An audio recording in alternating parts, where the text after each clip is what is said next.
T'as l'impression que certaines personnes sont toujours au top de leur forme, heureuses peu importe ce qu'il se passe dans leur vie, mais que toi, dès que tu vois le moindre problème, c'est la fin du monde, alors bienvenue chère créature merveilleuse, cet épisode est pour toi.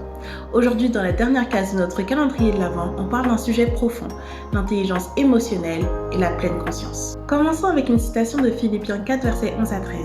Ce n'est pas le besoin qui me fait parler ainsi, car j'ai appris en toutes circonstances à être content avec ce que j'ai. Je sais vivre dans le dénuement, je sais aussi vivre dans l'abondance. C'est le secret que j'ai appris, m'accommoder à toutes les situations et toutes les circonstances, que je sois rassasié ou que j'ai faim, que je connaisse l'abondance ou que je sois dans le besoin. Je peux tout grâce à celui qui me fortifie. Maintenant, tu te demandes peut-être comment apprendre à être comme ça. Pour moi, il y a deux étapes cruciales. Avoir une intelligence émotionnelle et apprendre la pleine conscience. L'intelligence émotionnelle, c'est comprendre, maîtriser et exprimer ses émotions. Dans Jean 11, versets 33 à 35, on a le fameux passage où Jésus pleure. Je te le lis. En la voyant pleurer, elles et ceux qui l'accompagnaient, Jésus fut profondément indigné et ému. « Où l'avez-vous enterré ?» demanda-t-il.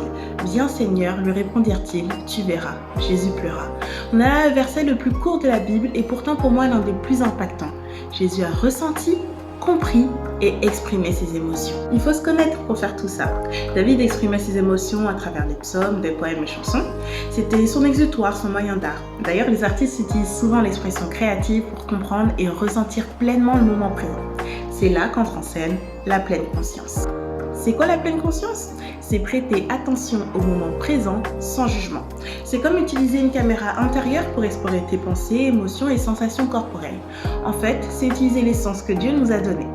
Prenons l'exemple d'une sortie au restaurant. Ça peut aussi s'adapter à un dîner de Noël par exemple. Rentre dans les restaurants, prends le temps de traverser la salle, au moins de la regarder, de sentir, voir, toucher, entendre, goûter chaque aspect de l'expérience. Ressens la texture des plats, écoute les bruits autour de toi, observe les couleurs et les formes. Prendre ton temps, ça va t'aider à comprendre ton état et l'espace dans lequel tu te trouves, développant ainsi ton intelligence émotionnelle. Et avec tout ça, tu sauras reconnaître tes émotions, tes sensations et tu pourras décider de ce que t'en fais. Quand on ne connaît pas quelque chose, on ne peut pas la maîtriser. Mais quand on la connaît, on peut décider plus facilement de ce qu'on en fait.